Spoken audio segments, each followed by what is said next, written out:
Hey, ARESxGOD here, and it's time to talk about Shield Hero. And just before we get into the episode, was it just me or did this episode feel like the end of the season somehow? Feel like saying goodbye. We got the conclusion with Kyo.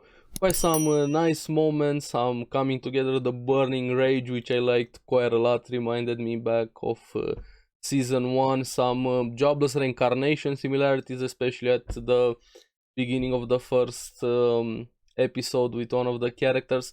But towards the end, it felt like, hey, this feels like a final episode, but we still have one more coming. From what I know, this season has 13 episodes confirmed, so we had an interesting showcase, a few new character stuff towards the end of the episode, but we'll talk more about that. Now, let's focus on this episode and let's get into it. Now, at the beginning of the episode, we see a bit of their inner monologues talking about their previous lives with Naofumi, how his life was, how he was playing games, he liked his ordinary life. But on the other side, which I found more interesting, because we already knew Naofumi's side of the story, not fully, but at least a bit. We see it from Kyo's perspective, and he reminded me so much of Rudy from Mushoku Tensei. Kinda got the same feels from him. He was even fat, just like me. But those same feelings of depression, shutting himself in, blaming everything. And even in the last one, we see him jumping out of the window. He probably tried to kill himself. Did he succeed or he didn't? Maybe this is how he ended up in being summoned as one of the heroes. I'm still very curious, but he reminded me so much of Rudy from Mushoku Tensei. And please do watch Mushoku Tensei. Now, we get a conclusion with him in this episode. We'll get to that. Now, both of them, they wanted to focus on their second life, and which I feel is very important, seeing which and what choices they have made leading them to this point and how they went about it. Now, as we know from previous episodes, Kyo summoned the waves, everybody scrambling everywhere, the cardinal heroes of Kizuna's world with her, Glass, Lark, and Therese fighting with the waves, Ednobal coming in to take Naofumi and the group to go after Kyo. Now, Naofumi, I like this episode that it has been leading up to this point ever since the beginning of the season. All these bottle up emotions, especially rage, anger, everything inside him, more and more getting to that boiling point, even blaming Yomogi.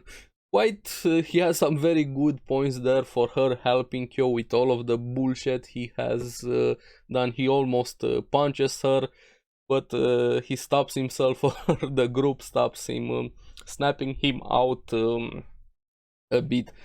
Now we have Kizuna. Like I said, they were fighting the waves. She believed that Yomogi would be able to help Naofumi.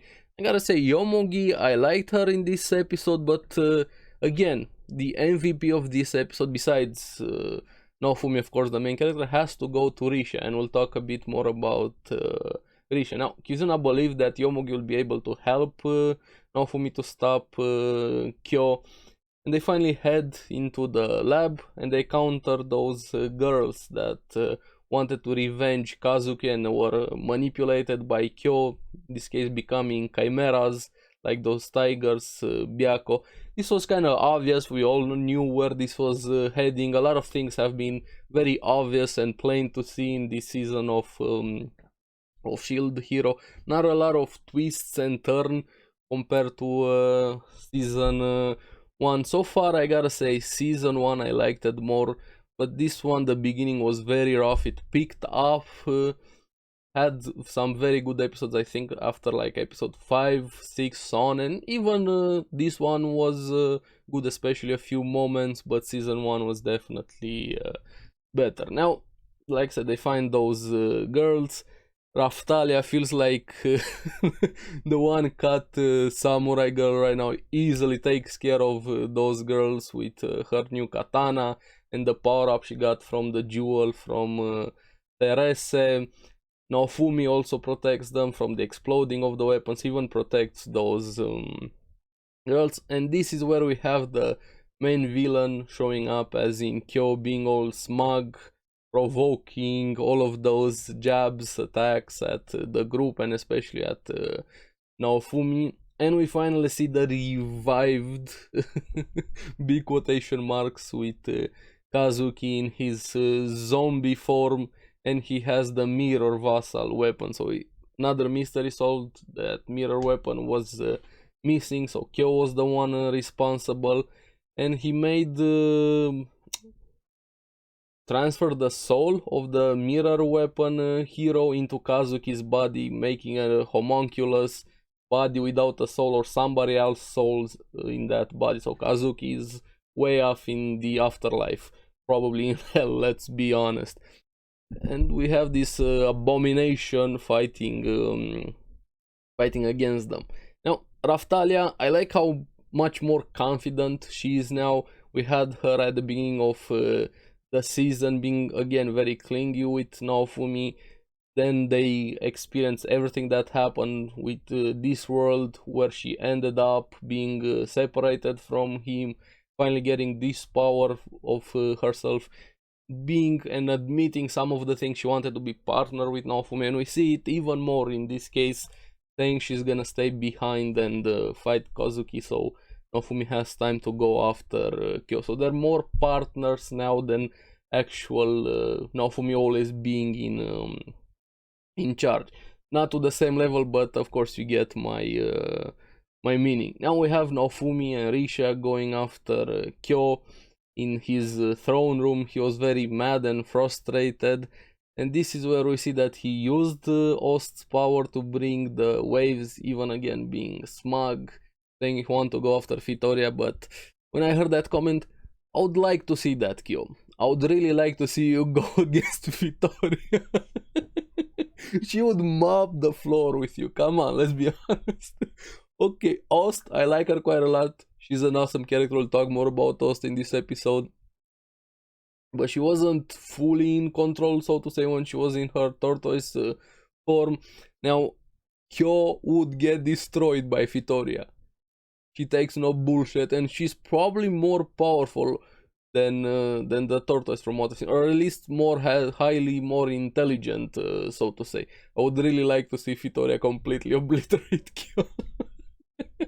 Please, you have no idea what you're talking about, dude, but sure, I rant enough about that. Now, this is where we have Naofumi's feelings finally reaching that boiling point, everything exploding, being mad, really mad, going into wrath mode, burning. I really liked that scene with him burning quite a lot, and Kyo kept pushing him more and more. Naofumi even started chanting, activating the wrath shield and the voice, so you chose me, now I'll become one of you. And this is where I feel like Kyo made a big mistake, thinking that he has always used slaves as referring to Naofumi. He didn't knew the relationship between them. Of course, it comes very weird often when you see somebody using slaves, but apparently in Shield Hero, slavery is good. We never really got off that point, but there's a lot more to it. Now, speaking of that, is Raftalia gonna take the crest again, since it's missing after she got the katana weapon? That's probably a conversation for the next season or maybe next episode, I don't know, but we'll see. I completely forgot about that. Now Naofumi, probably these are some of his inner feelings also, because while he was fusing with the rage inside him, probably was that dragon also and the wrath shield, he really grabs Risha by her throat and just goes in, like literally going in, even saying that both of them were useless, as in Philo and Raftalia. He has always been using them, but he really went into Risha. You disgusting slut, why am I taking care of you? You just want to get into the bow hero's pants and just okay now for me. I see how he really went in there. But this is where, and why I said at the beginning of the episode, Risha was the MVP, because she took it like a champ. Literally, finally hearing what Naofumi really thought about her. Now, I don't know if Naofumi really thought about that. Maybe it crossed his mind, but him being fused and completely losing himself to anger, finally let it out, and probably very, very under the influence of that wrath thing.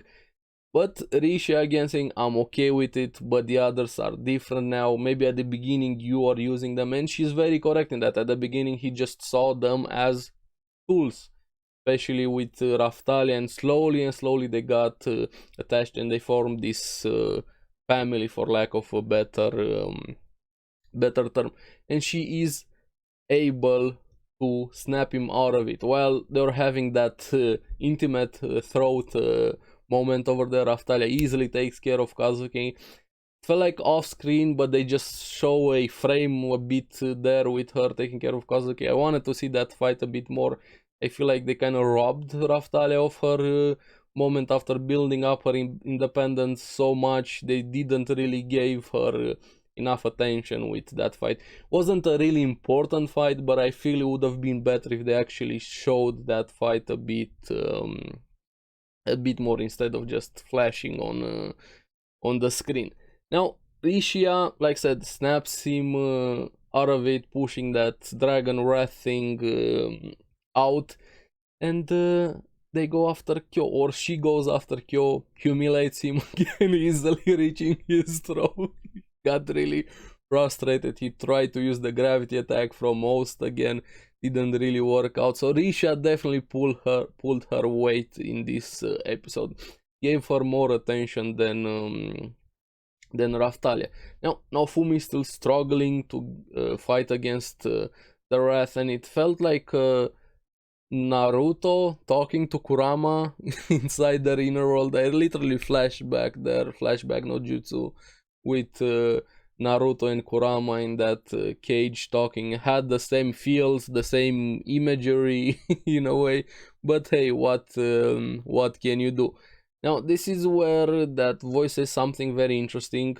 Your task is to fight the waves. You need my power. Now Naofumi almost gave into it, but that task moment is very interesting because we don't really know quite a lot about the system. I keep mentioning this in my video, the system of the world, the waves, who or what is causing them, the real purpose of the hero. So many questions surrounding the main plot, and Kyo knows something. We'll talk more about that. Now this is where I liked it quite a lot. We knew it was coming, Host showing up in her astral form, so to say, supporting him. You don't need the flames, you decide your task, kind of putting him on the right path. But I was just happy to see Host being there. Hopefully we're gonna see more of her, because I like her quite a lot. Everybody else was also there. Philo, Raftalia supporting him. He finally goes into that turtle shield mode. Kyo also activates his forbidden tome something, I forgot the full name, and they cross streams, light streams, blasting each other, see who's able to keep it up longer. Now this is where Naofumi finally accepts everything that happened and decided to move forward. We've all seen moments like this in a bunch of series. They even used the mirror weapon to fight against Kyo, and him saying, I'm doing it for myself, out of my own free will. Now this is where I wanted to reach. I kind of rushed a bit through everything that happened. Kyo, while he was getting blasted off, deleted over there, he started laughing. You will find out soon. Now he knows something, so something is coming, but what? This is why I'm very curious. What exactly did he know? What exactly was his purpose? Because we still don't really have any idea. We saw that interesting thing about his past at the beginning. We saw him being a complete douche, asshole, granted, but we don't really know what exactly was he trying to accomplish. Did I miss something? What his plan was besides just summoning the waves? Yomogi doesn't really know, she was completely manipulated, very naive. So what exactly did he plan to do? What is coming? What does he know? Why was he laughing in that moment? Are we gonna get an answer in the next episode, or maybe the next season, since we only have one more episode? Who knows? But this was pretty much the conclusion of this Spirit Tortoise arc. The beginning was very rough, then it picked up. Now we're here. Finally, it's over. They took care of Kyo. They reunite with everybody else, talking, still phasing Lark about the young master, him being the king. I really like that between them. Hopefully we're gonna get to see more interactions between the different worlds and heroes, because this was my wish ever since season 1, when they first met up on that experience island. And like I mentioned previous video, I really have waited for that moment. Now it was time for them to get home. They wanted to use the waves. They were in a month. They wanted to spend that time their party and so on, but it's got really short because the system or whoever controls everything. Hey, mission complete. Revive the power of the Spirit Tortoise. 1 minute and you're back home. And this was a bittersweet moment, so to say, especially for Kizuna. She was a bit sad that they had to part ways. And Kizuna was really the best new character we have had this season. She was awesome. She was the glue that kind of held everything together. This is why I want to see a lot more Kizuna. And we still haven't had also one of the moments I've waited for, with Naofumi and Glass actually having a proper conversation about everything that happened between them, everything that Glass did, their reasoning for why they decided to destroy Naofumi's world, who told them that, what's happening. I have so many questions surrounding everything. But yeah, Kizuna was happy and sad at the same time, saying her goodbyes and thanking him. And can I visit you? And Naofumi had the best, sure, as long as you don't try to kill me. But yeah, that was a nice goodbye. Hopefully we're gonna see more of them. And this is where it felt like a goodbye, like the last episode. I was like, wait, didn't we have one more episode? Why does it feel like they're saying goodbye? Even that scene with him looking up, everything, getting back home, he got a medal from the queen, even a title, a Viscount. Apparently the Stooges also did something useful. Motoyatsu, Itsuki, and the other one, I forgot his name, the 3 other heroes, they fought the waves. Well, Naofumi was on the other world. They were a bit smug after that. Are they finally gonna get their heads straight? Probably not. They're just salty. They sucked during the Tortoise, even Naofumi mentioned it. Now, this is where it felt like they're setting things up for season 3, even though we still have one more episode. Apparently the Phoenix being the next guardian beast to awaken. There was this spear girl that was training. I don't think we ever saw her again, so that's another new character. The slave dealer also had a slave. They made her, the scene looked like that character is gonna be important moving forward. So I don't know what's happened. Why did this episode felt like hey, we're gonna see you in the next season? Is the last episode just gonna be the recap or something? I honestly don't know. Hopefully we're gonna get some answers next week with the final episode. But yeah, I'm still excited for season 3. Hopefully it's gonna be better than season 1. Some interesting things have been set up. We'll talk more about season 3 after the last episode. But overall, the arc was meh. Like honestly, really meh. Had some really good episodes after episode 5 or 6. Like I said, I don't really remember that. Now I'm curious what you guys thought about the conclusion. What do you think about Kyo? What does he know? What exactly was his purpose? Do you think we're gonna see the other cardinal heroes with Kizuna, Glass, Lark, and Therese? Let me know your thoughts about the episode, the arc, in the comments down below. I really like to talk to you guys more about this. And as always, thank you very much for watching. Remember to like and subscribe, helps me quite a lot. You guys get the latest videos on the series that I follow. So keep enjoying Shield Hero. I'll see you in the next one. Bye bye.